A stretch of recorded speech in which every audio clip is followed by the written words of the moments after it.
Siapa di sini yang masih setia pakai Windows 10? Coba angkat tangan teman-teman. Dulu gue juga disaranin jangan upgrade ke Windows 11 dulu sih. Udah berat, ribet lagi. Ya Windows 10 itu ibarat zona nyaman aja teman-teman pokoknya. Ringan, simple, nggak neko-neko deh. Tapi sadar nggak sih lama-kelamaan tuh kita kayak dipaksa buat pindah. Mulai dari notifikasi update yang muncul terus sampai ancaman kalau Windows 10 bakal disuntik mati tuh teman-teman. Padahal Windows 11 ini banyak masalahnya loh. Apakah ini adalah tanda Microsoft tuh mulai jahat dan juga bakal ditinggalin sama penggunanya? Sebelum kita marah-marah, yuk kita bongkar dulu ya teman-teman. Cara liciknya Microsoft dari zaman dulu sampai sekarang.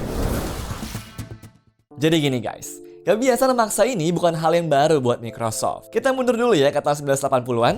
Waktu itu IBM yang mana adalah raksasa komputer ngajak Bill Gates tuh untuk kerjasama bikin sistem operasi. IBM mikir, kita beli softwarenya aja. Tapi Bill Gates itu visioner dan agak licik sih. Dia bikin kontrak di mana Microsoft tuh boleh jualan software yang sama ke perusahaan lain. Begitu komputer IBM meledak di pasaran, perusahaan lain seperti HP, Dell, dan juga lain-lainnya pengen ikutan lah bikin komputer juga tuh. Mereka butuh nyawa dong buat komputernya, dan satu-satunya pilihan tuh cuma ada Windows. Akhirnya semua komputer di dunia tuh isinya Windows. Monopoli dimulailah dari sini. Singkat cerita, Microsoft jadi rajanya teman-teman. Pesaing seperti Netscape dibunuh pakai Internet Explorer tuh yang dipaksa ada di setiap komputer. Google pun juga coba melawan sih, tapi Microsoft punya cara lainnya. Mereka bikin ekosistem yang benar-benar mengikat. Word, Excel, PowerPoint, ya siapa yang bisa lepas coba? Nah, sekarang kita masuk ke era CEO baru yaitu Satya Nadella. Di tangan dirinya, saham Microsoft tuh naik gila-gilaan teman-teman, yang mana mencapai 1000% ya. Sukses? Iya buat investor. Tapi buat kita, ada istilah keren yang namanya itu adalah end-shiftification. Artinya, produk yang awalnya itu bagus buat nyenengin pengguna, lama-kelamaan diubah menjadi mesin penggeruk duit yang bikin kualitasnya tuh menjadi busuk. Dan Windows 11 adalah korbannya. Ya sekarang lihat aja Windows 11 tuh. Dulu install Windows ya tinggal klik next doang kan? Tapi sekarang wajib connect internet teman-teman, dan juga bikin akun Microsoft. Ribet kan? Terus buat yang sering pakai Office, sering kan muncul arahan buat nyimpen datanya tuh pakai OneDrive? Ini OS apa papan reklame sih? Udah gitu ingat nggak teman-teman sama update versi 24H2 tuh? Itu sih bencana banget ya guys. Game jadi lemot, file explorer juga bisa nge-crash tuh. Malah sempet juga kan tuh ada momen dimana mereka tuh maksain buat ada chip TPM 2.0 dimana alibinya ya biar Windowsnya tuh bisa jalan dengan baik kan. Padahal malah munculin masalah baru. Ya main Valorant pasti pernah kena beginian deh. Makanya di sini yang masih pakai Windows 10 pada nggak mau ganti tuh. Dan puncaknya adalah saat Microsoft bikin fitur yang jalan di belakang layar teman-teman. Biar waktu dibuka kerasa cepet. Tapi efeknya apa? RAM kita dimakan habis. Komputer jadi berat dan solusinya beli laptop baru dong yang RAM-nya gede. Ya kalau kayak begitu mah enak di mereka, boncos di kita ya guys. Yang paling ngeselin tuh adalah Windows 10 dan juga Office 2021 bakal disuntik mati atau nggak didukung lagi mulai Oktober 2025 kemarin. Jadi kita kayak dipaksa buat move on ke sistem yang belum tentu kita suka. Tapi kenapa sih Microsoft tuh berani kayak begini? Ya karena buat mereka Windows itu tuh sekarang cuma alat. Pendapatan utama mereka udah pindah ke cloud dan juga AI. Jadi kalau Windows tuh agak rusak sedikit atau banyak iklan ya mereka tuh bodo amat teman-teman. Asal monopolinya ya tetap jalan aja. Ya gue pribadi sih bukan yang expert lah di bidang kayak begini. Tapi kalau ngelihat para sepuh mulai was-was sama perkembangan Microsoft juga, ini kan tandanya udah mengarah ke jalan yang nggak bener lah ya. Nah, sekarang kita masuk ke masa depan ya teman-teman. Kenapa Microsoft tuh ngebet banget buat masukin AI ke semua komputer kita? Jawabannya simpel ya, uang dan juga kontrol. Kalian sadar nggak? Sekarang RAM komputer itu makin mahal dan juga makin langka. Salah satu alasannya karena perusahaan besar seperti Microsoft lagi borong chip buat ngebangun pusat data raksasa. Tahun ini aja, mereka tuh udah bakar duit sekitar 1.356 triliun rupiah cuma buat infrastruktur digital teman-teman. Gila banget kan? Tujuannya apa coba? Ya mereka pengen kita tuh semua ketergantungan. Bayangin deh kalau semua data, kerjaan, game, dan juga file kalian ada di satu tempat, yang mana adalah cloud Microsoft. Kalian bakal susah buat pindah kan? Itulah yang mereka mau. Mereka pengen jadi satu-satunya ladang uang di mana kita tuh harus subscribe ataupun bayar langganan seumur hidup.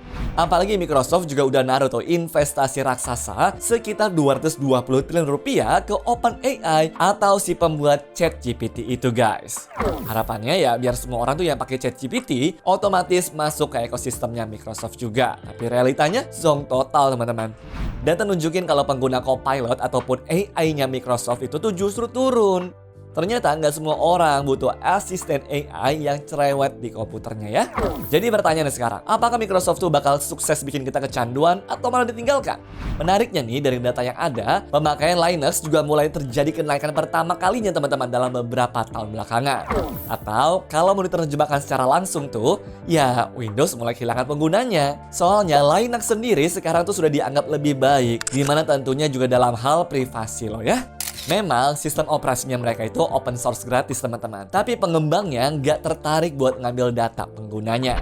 Mereka juga punya App Store sih, tapi di sini kita berasa lebih bebas aja dan bisa nyari apa yang kalian mau. Game pun juga berkembang tuh karena teknologi seperti ProtonDB udah dibagusin. Jadi udah nggak ada lagi tuh halangan buat game yang nggak bisa jalan karena nggak cocok. Software editing pun juga ada teman-teman. Ya walaupun bukan Adobe ya, tapi DaVinci Resolve. Kelihatan kan dari grafiknya juga, semuanya tuh naik dan juga ada yang tetap. Tapi Windows yang malah turun terus tuh. Gimana nanti kalau SteamOS muncul dan juga menjamur tuh. Terus juga buat yang mau sistemnya tuh simple dan udah nggak kepikiran buat main, macOS juga nggak kalah populer. Ya, walaupun sempat ada masalah privasi juga sih. Ya tapi seenggaknya lebih simpel dibandingkan sama Windows lah. Apalagi sekarang ada fitur seperti Windows Recall tuh, yang awalnya buat ngerekam hampir semua aktivitas layar yang lagi kalian kerjain. Baru tahu kan? Tapi ini kalau lagi screenshot terus dimasukin ke AI aja ya. Jadi nggak yang diawasin secara total teman-teman. Terus juga udah ditarik dan juga diperbaiki lagi kok. Walaupun gara-gara ini juga kepercayaan konsumen tuh sudah terlanjur rusak.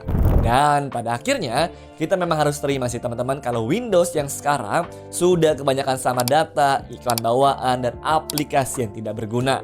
Tampilan UI yang rapi dan juga fungsional pun juga hilang kan? Udah tahu kayak begitu masih aja maksain untuk buat AI coba. Mana kita juga nggak tahu lagi gimana penerapannya mereka tuh ke sistem operasi itu nanti.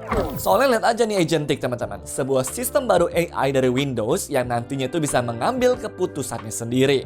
Jadi dia tuh bisa menerima ataupun menolak apa saja penawaran yang datang ke komputer kita. Tapi keputusan itu tuh mungkin bakal nggak kita sadari. Soalnya dia tuh justru ngewakilin kita. Gak heran jadinya teman-teman kalau orang-orang tuh mulai malas dan juga milih buat pakai OS yang lebih mending. Pertanyaan besarnya tapi nih, apakah Microsoft tuh peduli? Jawabannya mungkin enggak ya. Selama monopoli mereka tuh masih jalan dan juga selama perusahaan besar masih pada pakai Office, ya mereka masih merasa aman. Tapi ingat, kesabaran pengguna ada batasnya. Kalau mereka terus-terusan tuh ngecewain kita, bukan nggak mungkin loh suatu saat Windows bakal ditinggalin sepenuhnya. Namun gimana nih guys menurut kalian? Kalian tim yang setia sama Windows walau ngeselin, atau tim yang siap pindah OS ke Linux ataupun Mac tuh teman-teman? Tulis pendapat jujur kalian di kolom komentar ya. Kita pengen tahu tuh soalnya seberapa banyak dari kalian nih yang sudah muak soalnya. Segitu dulu guys untuk video hari ini. Sampai jumpa lagi di video-video selanjutnya. Bye-bye. Anyways, cukup sampai di sini ya guys video hari ini. Sampai jumpa di video selanjutnya. Dah.